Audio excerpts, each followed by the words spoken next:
খুশি হয়েছে। চল স্টার্ট। মা মা মানে কেবল যিনি জন্মদাত্রী নন, ভয়েস তোল। মা মানে কেবল যিনি যত্ন করেন তা নন, মা মানে কেবল যিনি বকেন শুধু নন, মা মানে বকার পরেও কাছে টানার এক নাম, মা মানে কেবল যিনি মারেন শুধু নন, মারার পরেও কাঁদেন যিনি লুকিয়ে কষ্ট তার, মা মানে সবটুকু দিয়ে আগলে রাখার নাম, মা মানে কষ্ট বলার সবচেয়ে বড় স্থান, মা মানে ছোটবেলার প্রথম শিক্ষিকা, মা মানে সবার কাছে প্রথম প্রিয় মাতা, মা মানে খারাপ সময় সবচেয়ে বড় শ্রোতা, মা মানে সব কষ্টের সবচেয়ে বড় দাতা।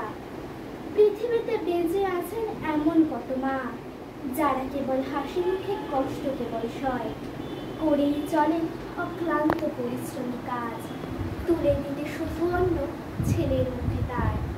মা মানে একটি ছেলে শক্ত মেরুদণ্ড, মা মানে সবার কাছে পরম তীর্থধাম, মা কথার অর্থ কি তা কথায় বলা যায়?